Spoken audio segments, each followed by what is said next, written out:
అందరికీ నమస్కారం.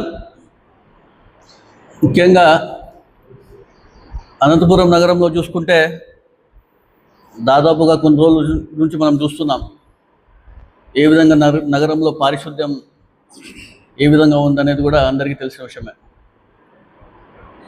దాదాపుగా మా పాలకవర్గమే 2 నెలలు అవుతుంది. 2 నెలల తర్వాత కూడా మేము ప్రెస్ మీట్లు కూడా పెట్టాము. స్పెషల్ ఆఫీసర్గా ఉన్నటువంటి కలెక్టర్ గారు దృష్టికి తీసుకెళ్ళడం జరిగింది. కలెక్టర్ గారు కూడా నేను 20 రోజుల్లో ఖచ్చితంగా పారిశుద్ధ్యాన్ని మెరుగుపరుస్తా అని చెప్పేసి కూడా చెప్పడం జరిగింది. సరే 20 రోజుల్లో మేము కూడా చూడడం జరుగుతుంది. సరే ఇంతలోనే ఈ మధ్యకాలంలో మనం చూసాం ఈ 3 రోజుల్లో గత 3 రోజుల్లో ఏ విధంగా అనంతపురం నగరంలో వర్షం కొట్టిన విషయం కూడా మనం చూసాం. ఇది ఒక చిన్నపాటి వర్షానికే అనంతపురం నగరం అంతా కూడా ఏ విధంగా అస్తవ్యస్తమైందో కూడా మనం అందరూ కూడా చూసాం. కేవలం ఒక చిన్నపాటి వర్షానికే ఈరోజు నగరంలో ప్రజలందరూ కూడా ఏ విధంగా సమస్యలు ఎదుర్కొన్నారు. ప్రజల సమస్యలు ఎవరికి కూడా ఇక్కడ పట్టడం లేదు.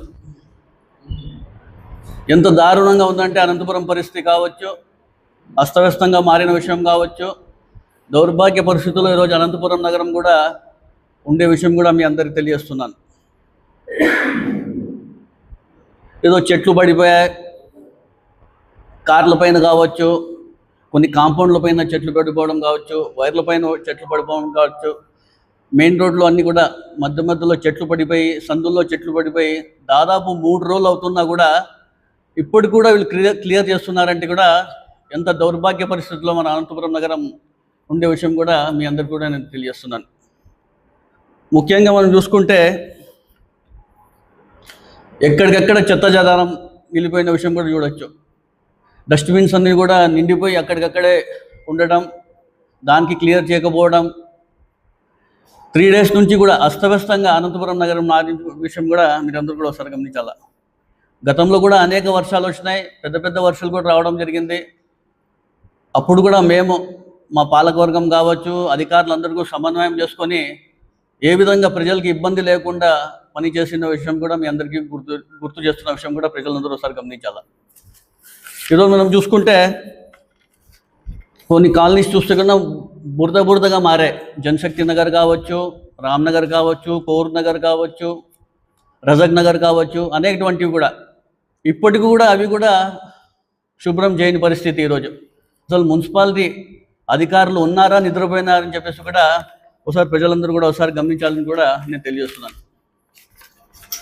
అదేవిధంగా చూసుకుంటే ఈ నెల మే నెలలోనే పుడికతీతలు తీయాలని చెప్పేసి కూడా మే 13వ తారీఖున కూడా ప్రెస్ మీట్ పెట్టడం జరిగింది. కొన్ని ప్రజా సమస్యలు ఉన్నాయి, వాటిపైన పరిష్కరించాలని చెప్పేసి కూడా ప్రెస్ మీట్ చెప్పేసి కమిషనర్ దృష్టికి, కలెక్టర్ గారి దృష్టికి కూడా వెళ్తాయి. వారన్నీ కూడా ఇవాళ పరిష్కరిస్తారని చెప్పేసి చూస్తే ఈ ఏదైతే సిల్ట్ రిమూవల్ తీయాలా, మే నెలలో తీయాల్సిండే వీళ్ళు వర్షం వచ్చే వరకు కూడా వీళ్ళు ముందు జాగ్రత్త తీసుకోకపోవడం, వర్షం వచ్చిన తర్వాత నిన్న మొన్న ఈ పుడికతీతలు తీస్తుంటే కన్నా ఎంత దారుణ పరిస్థితుల్లో కూడా ఒకసారి ప్రజలందరూ గమనించాల్సిన అవసరం ఉంది. ఇదే సిల్ట్ రిమూవల్ తీసింటే కన్నా ఆ రజక్ నగర్ కావచ్చు, మా కోర్ నగర్ కావచ్చు, రామ్నగర్ కావచ్చు, రవి పెట్రోల్ బంక్ దగ్గర కావచ్చు, ఇవన్నీ కూడా నీళ్ళతో జలమయమయ్యే విషయం కూడా ఉండేదానికి నేను ప్రజలందరూ తెలియజేస్తున్నాను. వెదర్ ఫోర్కాస్ట్ చెప్తూనే ఉంది, వర్షాలు వస్తున్నాయని చెప్పి చెప్తూనే ఉన్నారు. ఏ ఒక్క జాగ్రత్తలు కూడా తీసుకోకపోవడం ఈరోజు అనంతపురం నగర ప్రజలకు ఏ విధంగా ఇబ్బంది గురవుతున్నారు విషయం కూడా ప్రజలందరూ కూడా ఒకసారి గమనించాలని తెలియజేస్తున్నాను. ఏ విధమైన ఇబ్బంది, కరెంట్ లేదు, చెట్లు పడిపోయినా ఎక్కడికెక్కడో బురద ఉంది, కొన్ని ఏరియాల్లో ఇళ్లలో పిగిలిపోని పరిస్థితిని ఇంత దారుణంగా ఉంటే ఇక్కడ అధికారులు కావచ్చు, ఇక్కడ ఉన్నటువంటి ప్రజాప్రతినిధులు అవగాహన లేకుండా వీళ్ళందరూ పరిపాలన అందించడం వల్లే ఈరోజు అనంతపురం నగరం ఇంత దారుణ పరిస్థితికి ఏర్పడిందని ఉద్దేశం కూడా మీ అందరూ తెలియజేస్తున్నారు. ఇక్కడ ఉన్నటువంటి స్పెషల్ ఆఫీసర్ కలెక్టర్ గారు కావచ్చు, కమిషనర్ గారు ఉంటారు, ఎస్సీ గారు ఉంటారు, ఈలు ఉంటారు, డీలు ఉంటారు, ఏఈలు ఉంటారు, సచివాలయ వ్యవస్థ ఉంటుంది. అంత పెద్ద వ్యవస్థ మున్సిపాలిటీలో పెట్టుకొని ఈరోజు చిన్నపాటి వర్షానికి వీళ్ళందరూ కూడా చేయలేకపోతున్నారంటే ఈరోజు ఎంత దారుణంగా వీరు పరిపాలన అందిస్తున్నారు కూడా ఒకసారి గమనించాలని తెలియజేస్తున్నాను. మేము ప్రజా సమస్యలు ఉంటే వచ్చి ప్రెస్ మీట్ పెట్టడం జరుగుతుంది. మేమేం దీంట్లో వచ్చి రాజకీయం చేయాలని చెప్పేసి ఏది కూడా మేము చేయడం లేదు. ప్రజలందరూ కూడా ఒకసారి గమనించాలా. కేవలం ప్రజా సమస్యలు ఉన్నాయి, మేము ప్రెస్ మీట్లు పెట్టడం వల్ల కొంచెం అధికారంగం అంతా కూడా కదులుతుందని చెప్పేసి ఉద్దేశంతో మేము ఇక్కడ వచ్చి ప్రెస్ మీట్లు పెట్టడం జరుగుతుంది తప్ప ఇక్కడ వచ్చేసి మేము దీనిల కోసం కూడా మేము రాజకీయం చేస్తామని చెప్పేసి కూడా కొంతమంది మాట్లాడుతున్నారు. వాళ్ళందరికీ కూడా నేను షూట్గా ఈ సమాధానం ఇవ్వదలుచుకున్నది కూడా మీ అందరు కూడా చెప్పడం తెలుస్తోంది. అదేవిధంగా ఈ 3 డేస్లో చూసుకుంటే మనం నగరపాలక సంస్థలో ఇంత దారుణంగా చెట్లు పడిపోయాయి, అస్తవ్యస్తంగా అనంతపురం నగరం మారితే కమిషనర్ గారు లేరు, ఎస్సీ గారు లేరు, లేరు, ఎగ్జిక్యూటివ్ ఇంజనీర్స్ లేరు. కేవలం ఒక ఈ ఎగ్జిక్యూటివ్ ఇంజనీర్ గారు మాత్రమే పర్యవేక్షించుకుంటా ఆయన ఎంతవరకు చూస్తారని కూడా నేను మీ అందరికీ కూడా తెలియజేస్తున్నాను. అసలు ఇక్కడ ఉన్నటువంటి ప్రజాప్రతినిధులు ఉన్నారని నిద్రపోయిన విషయం కూడా ప్రజలందరూ కూడా ఒకసారి గమనించాలని కూడా నేను తెలియజేస్తున్నాను. అదేవిధంగా చూసుకుంటే విద్యుత్ సరఫరా గతంలో మనం ఎప్పుడూ చూడలే.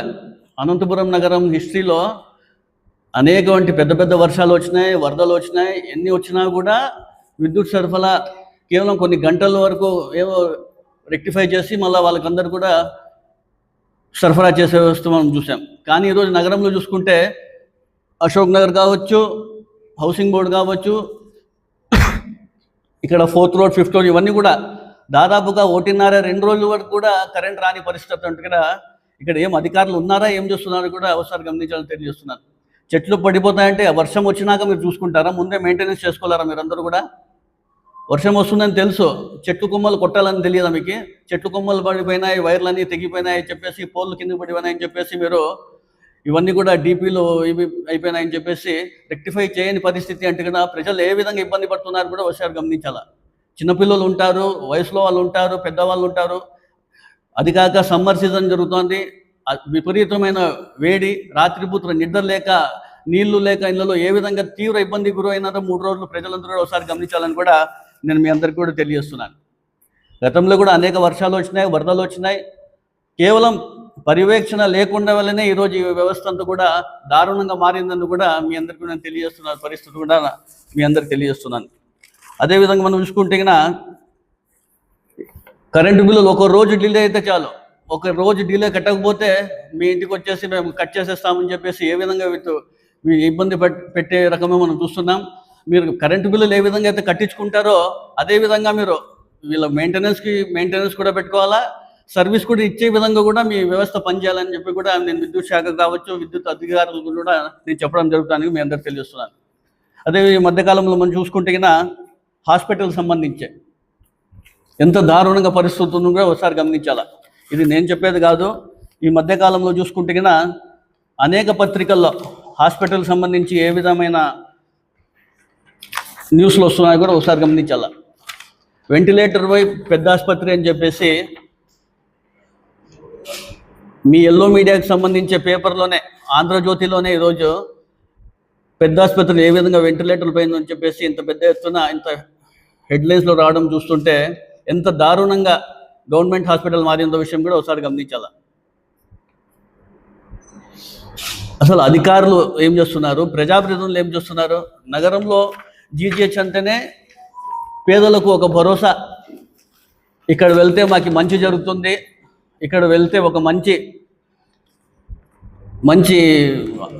వైద్యం అందిస్తారని చెప్పే ఉద్దేశంతో గ్రామాల నుంచి, మండలాల నుంచి అనేక మంది రావడం, ఇక్కడ వచ్చి వైద్యం చేసుకొని వెళ్ళడం మనం చూసాం. కానీ ఈరోజు మనం చూసుకుంటే ఎంత దారుణంగా మారిందో ఒకసారి ప్రజలతో గమనించాలా. హాస్పిటల్లో చూసుకుంటే శానిటేషన్ అంత అధ్వానంగా మారింది. చిన్నపాటి వర్షం పడితే అక్కడ పేషెంట్స్ ఏ విధంగా ఇబ్బంది పడుతున్న విషయం కూడా అధికారులు ఒకసారి గమనించాలని తెలియజేస్తున్నాను. అక్కడ వెంటిలేటర్లు సరిగ్గా పని చేయమంటున్నారు. అదేవిధంగా రోగులకు ఏ విధంగా అయితే భోజనాలు పెట్టాలో అవి కూడా సరిగ్గా అందికపోవడం కూడా చాలా బాధాకరంగా చూడడం మీ అందరికి తెలియజేస్తున్నాను. అదేవిధంగా వైద్యులు చూసుకుంటే డాక్టర్స్ ఎప్పుడు వస్తున్నారో ఎప్పుడు వెళ్తున్నారో కూడా ఎవరికి తెలియని పరిస్థితి. ఈరోజు ఎవరైనా పర్యవేక్షిస్తుంటే కరెక్ట్ ఆ టైంకి వస్తూ వెళ్తూ ఉంటే ప్రజలకు కూడా కావచ్చు, రోగులకు కావచ్చు అందుబాటులో ఉంటారు, వాళ్ళకు కూడా వైద్యం అందే పరిస్థితి ఉంటుంది. కానీ ఈరోజు చూసుకుంటే కేవలం పేరుకి మాత్రమే హెడ్ క్వార్టర్స్లో జీజీహెచ్ ఉంది, ఒక పెద్ద హాస్పిటల్ తప్ప ఏ ఒక్క పర్యవేక్షణ లేదు. అక్కడ చేస్తున్నట్టు ఉద్యోగస్తులు కావచ్చు, డాక్టర్లు కావచ్చు, ఎవరొకరు కూడా ఒక కరెక్ట్ వేలో పద్ధతిలో ఎవరు పనిచేయడం లేని పరిస్థితి కూడా మీ అందరూ తెలియజేస్తున్నాను. అదేవిధంగా ఆఖరికి మందులు కూడా సరఫరా చేయని పరిస్థితి. ఒక సైకియాట్రిక్ పేషెంట్ వెళ్తే కింద దాదాపు 10 మందుల వరకు రాసిస్తే 3 మందులు కూడా సరిగ్గా అందుకోపోవడం కూడా చాలా దౌర్భాగ్య పరిస్థితి అని కూడా మీ అందరూ తెలియజేస్తున్నాను. అదేవిధంగా చూసుకుంటే పేదల ప్రాణాలతో వచ్చే లగాట మారుతున్నారు ఈరోజు. ఎమర్జెన్సీ సర్వీసెస్ కింద 108 సర్వీస్ వెళ్తే కింద ఒక బెడ్ ఖాళీగా ఉంచాలా, అక్కడ కూడా బెడ్లు లేవని చెప్పేసి కూడా వాళ్ళు కూడా బెడ్లు లేవనడం, వాళ్ళని కూడా బయటికి వెళ్ళిపోండి, మీరు ఎక్కడైనా వేరే చోటు పోయి అడ్మిట్ కావండి అని చెప్పే పరిస్థితికి ఏర్పడినట్టు కూడా ఎంత దౌర్భాగ్య పరిస్థితి అని కూడా ఒకసారి గమనించాలా. ఆఖరికి వీల్ చైర్స్ కూడా లేవు గవర్నమెంట్ హాస్పిటల్లో. వీల్ చైర్స్ సరిగ్గా ఉండవు, స్ట్రెచర్స్ సరిగ్గా ఉండవు. అదేవిధంగా ఘర్షణాలకు నిలయంగా మారింది పెద్ద ఆసుపత్రి. ఆ సంఘటనలు అన్నీ జరుగుతున్నా కూడా కట్టడి చేసే విధంగా కూడా ఈరోజు హాస్పిటల్ సిబ్బంది లేదంటే కూడా ఎంత దారుణంగా మారిందో కూడా ఒకసారి గమనించాలని తెలియజేస్తున్నాను. కేవలం తూతూ మంత్రంగా హెచ్డిఎస్ మీటింగ్లు జరుపుతున్నారే తప్ప ఏ ఒక్క మీటింగ్లో కూడా ప్రజలకి అవసరమైనటువంటి రోగులకి ఏవేవి కావాలా, ఏవే అవసరం ఉన్నాయని చెప్పేసి కూడా ఒక్కరు కూడా మాట్లాడకపోవడం, కేవలం తూతూ మంత్రంగా ఈ హెచ్డిఎస్ మీటింగ్లు చేసుకుంటూ ముందుకు పోతున్న విషయం కూడా మీ అందరూ తెలుస్తున్నాను. అదేవిధంగా చూసుకుంటే సత్యకుమార్ గారు హెల్త్ మినిస్టర్గా అనంతపురం ఉమ్మడి జిల్లాకు ఉన్నారు. ఆయన హెల్త్ మినిస్టర్గా ఎప్పుడైనా ఒకసారి వచ్చి మన నగరంలో ఉన్నటువంటి జీజీహెచ్ని పర్యవేక్షిస్తే మా హాస్పిటల్ మెరుగుపడుతుంది, ఇక్కడ మందులు సరిగ్గా అందుబాటులో లేవు, సౌకర్యాలు సరిగ్గా లేవు, ఇవన్నీ కూడా ఒక ఫండ్స్ ఏమైనా తీసుకొస్తే కింద హాస్పిటల్ కూడా ఏ విధంగా మెరుగుపడుతున్న విషయం కూడా మీ అందరూ తెలియజేస్తున్నాను. సూపర్ స్పెషాలిటీ హాస్పిటల్ కూడా కేవలం సూపర్ స్పెషాలిటీ హాస్పిటల్ అని చెప్పడానికి మాత్రమే అయిపోయింది. గతంలో మేము చూసుకుంటే కింద 8 సూపర్ స్పెషలైజేషన్ డిపార్ట్మెంట్ తీసుకొస్తే ఇప్పుడు కేవలం 5 సూపర్ స్పెషలైజేషన్ డిపార్ట్మెంట్ పనిచేసే విధంగా పనిచేస్తున్నాయి. అక్కడ రాబోయే రోజుల్లో అవి కూడా తగ్గుముఖం పెట్టే విధంగా ఉండే పరిస్థితుల్లో మనం చూస్తున్నాం. శనివారం చూసుకుంటే కింద 12 గంటలు దాటితే మళ్ళీ సోమవారం 9 వరకు ఏ ఒక్కరు కూడా అందుబాటులో ఉండరు, ఎవరు రెస్పాండ్ కాని పరిస్థితుల్లో సూపర్ స్పెషాలిటీ హాస్పిటల్లో మనం చూస్తున్నాం. ఇవన్నీ కూడా మనం చూసుకుంటున్న ఇటు మున్సిపాలిటీ కావచ్చు, ఇట్లా విద్యుత్ శాఖ కావచ్చు, ఇట్లా హాస్పిటల్ వ్యవస్థ కావచ్చు, ఏ విధంగా ప్రజాప్రతినిధుల అవగాహన లేకుండా, వీళ్ళ పర్యవేక్షణ సరిగ్గా లేకుండా వలన ఈరోజు నగరం అంతా కూడా వైఫల్యం చెందిందని కూడా మేము గట్టిగా చెప్పదలుచుకుంటున్నాం. ఇప్పటికైనా కూడా మీరందరూ కూడా ఇట్లా మున్సిపాలిటీ కావచ్చు, విద్యుత్ శాఖ కావచ్చు, హాస్పిటల్లో చాలా మంది రోగులు చాలా విధంగా అనేక మందిగా ఇబ్బందులు గురవుతున్నారు. మీరందరూ కూడా ఖచ్చితంగా దీన్ని అందరూ కూడా పర్యవేక్షించి రాబోయే రోజుల్లో ప్రజలకు ఇబ్బంది లేకుండా విధంగా చూడాలని చెప్పి తెలియజేస్తున్నాను.